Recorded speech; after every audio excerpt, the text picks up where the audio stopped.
Continuando con el estudio de la primera carta a los Tesalonicenses, capítulo 4, versículo 17, en esta ocasión veremos el punto número 6 de este estudio, que es el mito del rapto secreto, su origen, desarrollo y su refutación. Su origen se remonta al siglo XIX. Su fundador fue John Nelson Darby. Fue un abogado anglicano convertido, fundador del movimiento de los hermanos de Plymouth, alrededor del año de 1830. Darby comenzó a sistematizar una nueva interpretación escatológica que llamó dispensacionalismo. Esta enseñanza incluía la división de la historia en 7 dispensaciones, una distinción radical entre Israel y la Iglesia, 2 planes de salvación diferentes, un rapto secreto de la Iglesia antes de la tribulación, una segunda venida en 2 fases. La primera es secreta, espiritual, ¿no? O invisible, que se le llama rapto, y la segunda es pública, una revelación pública y gloriosa de la venida de la segunda fase de la segunda venida de Cristo. Y un intervalo de 7 años entre ambas fases de la segunda venida de Cristo, tanto la primera, que es secreta, y la segunda, que es pública. Ahora veremos a Margaret MacDonald. En 1830, una visionaria en Escocia que en una supuesta visión habló de un arrebatamiento antes de la tribulación. Algunos estudiosos como Dave McPherson han argumentado que Darby tomó de ella esta idea, aunque Darby mismo negó esta dependencia. Vamos a ver también la conferencia de Postcourt, ¿no? Reuniones proféticas donde se desarrolló la escatología dispensacionalista del año 1831 a 1833. También la propagación en Norteamérica de 1850 al año 1900.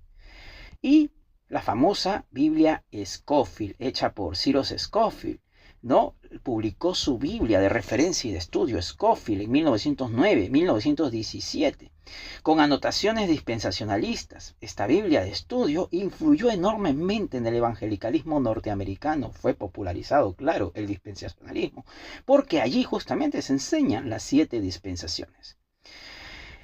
Y Les Spurgeon fundó el Dallas Theological Seminary, ¿no? El Seminario Teológico de Dallas, en 1924, que se convirtió en el centro académico del dispensacionalismo, donde formó a generaciones de pastores en Norteamérica y en América Latina, por ende también. William Braxton escribió Jesús es Coming en 1878, un libro que popularizó el rapto pretribulacional. Fue el tercer libro más vendido después de la Biblia a principios del siglo XX. Lindsay también escribió Great Planet Earth en 1970, que vendió 28 millones de copias y popularizó el dispensacionalismo en la cultura popular. Tim LaHaye en 1926 al 2016 y Jerry Jenkins escribieron la serie Let's Bang, ¿no? Que vendió 65 millones de copias y llevó la idea del rapto secreto a la cultura popular mundial. Veremos también la ausencia total en la historia de la iglesia de esta idea del rapto secreto.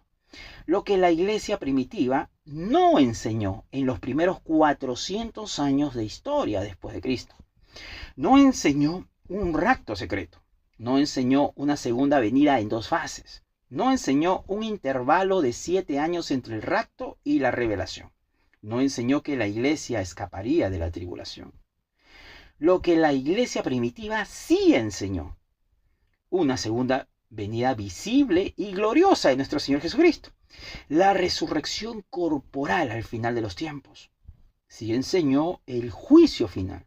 Y sí enseñó la perseverancia en medio de la persecución, no el escape de ella. Y vamos a ver algunos testimonios. Por ejemplo, el testimonio de Ireneo de León, del 180 después de Cristo. Él menciona: cuando la iglesia haya sido arrebatada repentinamente, se dice, súbita destrucción le sobreviene. Pero la iglesia será arrebatada para encontrarse con Cristo, para que pueda siempre estar con el Señor. En su libro Contra las herejías, capítulo 5. Notemos que Ireneo menciona arrebatamiento, pero no enseña un rapto secreto pretribulacional. Lo sitúa junto con la venida gloriosa, no como un evento separado o diferente. El testimonio de Juan Crisóstomo no dice que nos lleve al cielo, sino que nos encontramos en el aire, mostrando que somos nosotros quienes recibimos al Rey, en su libro Homilías sobre Primera de Tesalonicenses.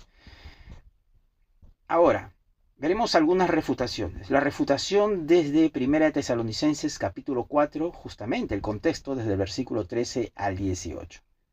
El rapto secreto enseña. El arrebatamiento es secreto, invisible, sin señales. Pero justamente el contexto de este pasaje que hemos leído desde el 13 al 18, el versículo 16 enseña: hay voz de mando, voz de arcángel, trompeta de Dios. Esto es público y audible. El rapto secreto enseña: el arrebatamiento ocurre antes de la tribulación. Pero el contexto que hemos dado lectura al principio enseña: la tribulación no se menciona en el pasaje. Pablo habla de la persecución presente justamente en esta misma carta, en el capítulo 1, versículo 6, capítulo 2, versículo 14, capítulo 3, versículo 3 y 4. No de una tribulación futura después del rapto. El rapto secreto enseña: la iglesia va al cielo por 7 años. Pero 1 Tesalonicenses capítulo 4, versículo 17 enseña: el encuentro es en el aire. ¿Para qué? Para la apantesis, no en el cielo. La apantesis significa acompañar al Rey en su descenso, no irse al cielo. El rapto secreto enseña: la segunda venida ocurre en 2 fases. Pero 1 Tesalonicenses capítulo 4, del versículo 3 hasta el capítulo 5, versículo 11, enseña en su contexto que hay un solo evento, la parusia. Justamente los capítulos 4 y 5 son una unidad literaria. No hay 2 fases. La refutación desde el contexto de 1 Tesalonicenses capítulo 5. El capítulo 5 continúa inmediatamente hablando del día del Señor como un tiempo de juicio para los incrédulos. Y justamente vamos a dar lectura a esos pasajes. Capítulo 5, versículos 2 y 3. Porque vosotros sabéis perfectamente que el día del Señor vendrá así como ladrón en la noche. Que cuando digan paz y seguridad, entonces vendrá sobre ellos destrucción repentina como los dolores a la mujer encinta, y no escaparán. Aquí Pablo dice muy claramente que vosotros sabéis perfectamente que el día del Señor vendrá así como ladrón en la noche, que cuando digan paz y seguridad, entonces vendrá sobre ellos destrucción repentina. Hay una observación que tenemos que hacer de este pasaje. El ladrón en la noche no es para los creyentes, es para los incrédulos. Los creyentes no están en tinieblas para que ese día los sorprenda. Justamente el versículo 4 que continúa lo menciona con claridad. Mas vosotros, hermanos, no estéis en tinieblas para que aquel día os sorprenda como ladrón. La ira de 1 Tesalonicenses capítulo 5 versículo 9, donde es mencionado, no es la tribulación que la iglesia debe evitar. Es el juicio eterno del cual los creyentes son librados por Cristo en su venida. Pablo nunca dice la iglesia será sacada antes de la tribulación. Dice, no nos ha puesto Dios para ira, sino para alcanzar salvación. La ira es la condenación eterna, no un periodo de 7 años. Ahora vamos a refutar el rapto secreto desde Mateo 24. Mateo 24 del versículo 29 y 31 que menciona: e inmediatamente después de la tribulación de aquellos días, el sol se oscurecerá. Entonces aparecerá la señal del Hijo del Hombre en el cielo, y verán al Hijo del Hombre viniendo sobre las nubes del cielo, y enviará a sus ángeles con gran voz de trompeta, y juntarán a sus escogidos. Hay una observación que podemos hacer de este pasaje, que la venida del Hijo del Hombre ocurre después de la tribulación, no antes. La reunión de los escogidos, que corresponde al arrebatamiento, ocurre después de la tribulación, no antes. No hay un rapto pretribulacional aquí. Ahora refutaremos el rapto secreto desde la segunda carta de Tesalonicenses, capítulo 2, especialmente el versículo 1 y 3, como menciona: pero con respecto a la venida de nuestro Señor Jesucristo y nuestra reunión con Él, os rogamos, hermano, que no os dejéis mover fácilmente su modo de pensar, en el sentido de que en el día del Señor está cerca. Nadie os engañe en ninguna manera, porque no vendrá sin que antes venga la apostasía y se manifieste el hombre de pecado. Una observación a este pasaje. Primero, que Pablo corrige a los que pensaban que el día del Señor ya había llegado. No que estaba cerca, sino que ya estaba presente. La palabra griega enesteken significa está presente, ya ha llegado. Lo segundo, que Pablo dice que debe venir primero la apostasía y el hombre de pecado. No dice que la iglesia será arrebatada antes de la tribulación. No dice que hay un intervalo de 7 años. Absolutamente no dice nada de ello. Tercero, no hay ningún rapto secreto pretribulacional aquí. Hay una advertencia contra la especulación sobre fechas, justamente a los que los tesalonicenses estaban cayendo, y Pablo está corrigiendo justo en este pasaje. Ahora veremos la refutación desde Marcos capítulo 13, versículos 32 y 33, el argumento cronológico que estuvimos viendo anteriormente. Este argumento ya ha sido desarrollado en el octavo argumento. Jesús dice que nadie sabe el día y la hora. El rapto secreto pretribulacional permite calcular la venida visible 7 años después del rapto. Por lo tanto, contradice directamente las palabras de Jesús. Ahora veremos la séptima sección de este estudio. La respuesta a las preguntas sobre 1 Tesalonicenses capítulo 4, versículo 17. Pregunta número 1. ¿Para qué es el arrebatamiento, según este pasaje? La respuesta: el arrebatamiento, el ser tomado al paso, no es un fin en sí mismo. Es el medio por el cual los creyentes, vivos y resucitados, son reunidos para recibir al Señor, apantesis tou kyrios, y estar siempre con el Señor. El propósito no es escapar de la tribulación ni irse al cielo por 7 años. El propósito es la unión eterna con Cristo y el recibir y acompañamiento al Rey en su venida triunfal. Pregunta número 2.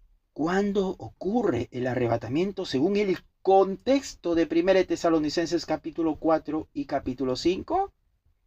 La respuesta: ocurre en y como parte de la parusía, la segunda venida de nuestro Señor Jesucristo. No es un evento separado ni anterior a ella. El orden es, según el contexto: número 1, Cristo desciende del cielo con voz de mando, con voz de arcángel y con trompeta de Dios. 2, los muertos en Cristo resucitan primero. 3, los vivos son transformados y arrebatados juntos con los resucitados. 4, todos juntos, vivos y resucitados, salen al encuentro del Señor en el aire. 5, el resultado es que están siempre con el Señor.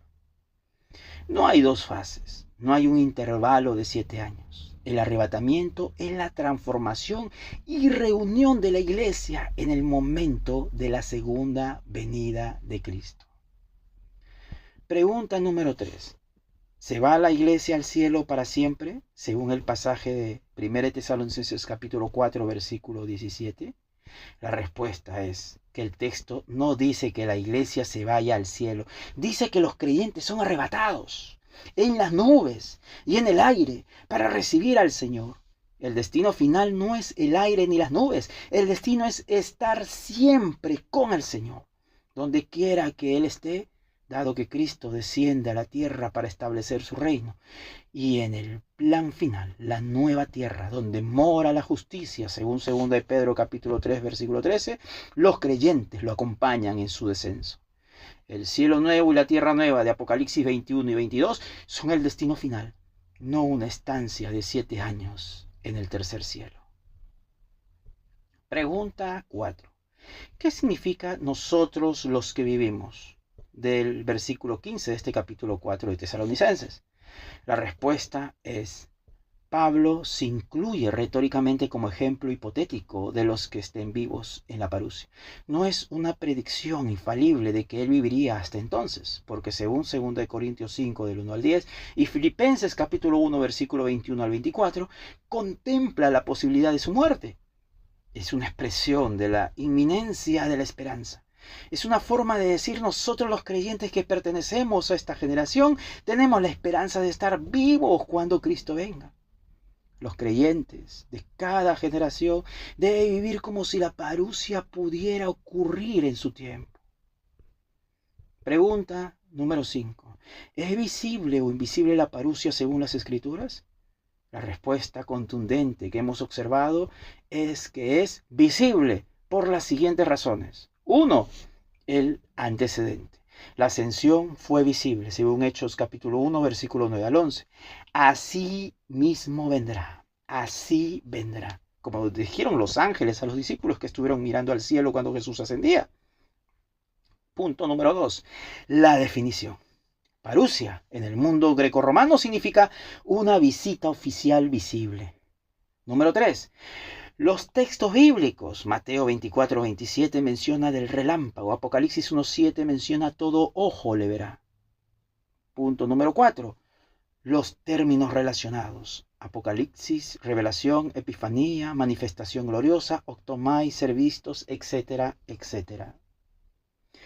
5. El contexto cultural. La pantesis era una ceremonia pública. 6. La sana doctrina. Negar la visibilidad se acerca al docetismo. Y 7. La historia de la iglesia. La iglesia de todos los siglos ha enseñado una venida visible. Pregunta número 6. ¿Qué relación hay entre el arrebatamiento y la tribulación según Pablo? La respuesta es que Pablo no enseña que el arrebatamiento sea un escape de una gran tribulación futura. La tribulación para Pablo es la persecución presente que ya estaba sufriendo los tesalonicenses, inclusive él mismo. Y ahí están los pasajes mencionados anteriormente. 1 Tesalonicenses capítulo 1, versículo 6, capítulo 2, versículo 14, capítulo 3, versículo 3 y 4. En 1 Tesalonicenses capítulo 5, versículo 9 dice que no nos ha puesto Dios para ira, sino para alcanzar salvación. Y la ira es el juicio eterno, no un periodo de 7 años. La esperanza del creyente no es escapar, sino ser preservado en medio de la tribulación y finalmente ser glorificado en la parusia. Pregunta 7. ¿Contradice el rapto secreto la enseñanza de Jesús en Marcos capítulo 13, versículos 32 y 33? La respuesta es sí, absolutamente. Si el rapto secreto pretribulacional fuera cierto, entonces los que se quedan, o incluso los que son arrebatados, si pudieran observar, podrían calcular la fecha de la segunda venida visible sumando 7 años al rapto. Esto contradice directamente la declaración de Jesús de que nadie sabe el día ni la hora, e inclusive el tiempo. El argumento cronológico es insalvable para el dispensacionalismo. Y como octavo punto de este estudio, vamos a concluir la conclusión teológica final de todo el estudio. El resumen de las enseñanzas de 1 Tesalonicenses capítulo 4, versículo 17. Examinado en su contexto gramatical, literario, cultural e histórico, y en armonía con el resto del Nuevo Testamento, enseña lo siguiente. Primero, que el arrebatamiento, el ser tomados, que es arpazo, es el momento de la transformación y reunión de la iglesia completa, vivos transformados y muertos resucitados.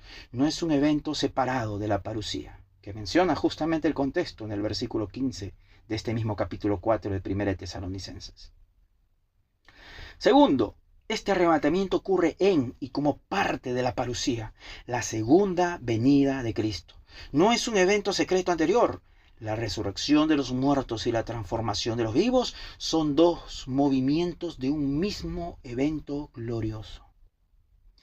Tercero, El propósito del arrebatamiento no es escapar de la tribulación, ni irse al cielo por 7 años. El propósito es salir para ir al encuentro de nuestro Señor Jesucristo, que desciende en su segunda venida. La pantesis es una ceremonia de recibimiento real que implica acompañar al Rey en su entrada triunfal. Cuarto, la parusia será real, física, visible, audible, pública, gloriosa, repentina y judicial. No hay nada secreto ni invisible. Negar la visibilidad de la parucía contradice el testimonio unánime del Nuevo Testamento y se acerca a la herejía docetista. Quinto, el rapto secreto pretribulacional es una doctrina novedosa del siglo XIX. John Nelson Darby, en 1830. Sin fundamento en 1 Tesalonicenses capítulo 4, versículo 17. Es una malabarística construcción teológica posterior que surge de una lectura dispensacionalista y fragmentada de las Escrituras. No tiene apoyo en la historia de la Iglesia. Sexto, el rapto secreto pretribulacional contradice internamente la enseñanza de Cristo sobre la incognoscibilidad de la fecha de su venida, según Marcos 13, 32 y 33. Si el rapto ocurriera en el 2026, los que se quedan podrían calcular la venida visible para el 2033. Esto es insostenible. Séptimo, la esperanza del creyente no es escapar, sino encontrarse con Cristo y estar siempre con Él. Esta esperanza es robusta, pública y gloriosa. No es una evasión psicológica, sino una reunión triunfal basada en la resurrección de Cristo. La esperanza cristiana es el encuentro, no el escape. El cristianismo primitivo no ofrecía una salida de emergencia para evitar el sufrimiento. Ofrecía la certeza de la resurrección y la presencia de Cristo en medio de la persecución. Los mártires del primer siglo no murieron con la esperanza de escapar por un rapto secreto, murieron con la esperanza de la resurrección y de estar con Cristo por toda la eternidad. La parusia no es un plan B para cuando la historia humana se descontrole. Es la consumación gloriosa hacia la cual toda la historia se dirige. El mundo no será abandonado, será redimido. La tierra no será destruida por completo, será renovada, según Romanos capítulo 8, versículo 19 al 23, segunda de Pedro capítulo 3, versículo 13, Apocalipsis 21 y 22. ¿Y cuál es la aplicación pastoral de todo esto? Lo que no debemos hacer. No usar 1 Tesalonicenses capítulo 4, versículo 17 para sembrar miedo sobre ser dejados atrás. No enseñar un rapto secreto como dogma donde la iglesia histórica no lo hizo. No debemos dividir a la iglesia por posiciones escatológicas secundarias. No espiritualizar la parucía hasta hacerla irreconocible. Lo que sí debemos hacer, consolar a los creyentes con la verdadera esperanza. Estaremos con el Señor. Esa es la verdadera esperanza. Vivir en santidad y vigilancia, sin especulación excesiva ni cálculos matemáticos sobre fechas. Sí debemos enfocarnos en la gran comisión, no en cronologías especulativas.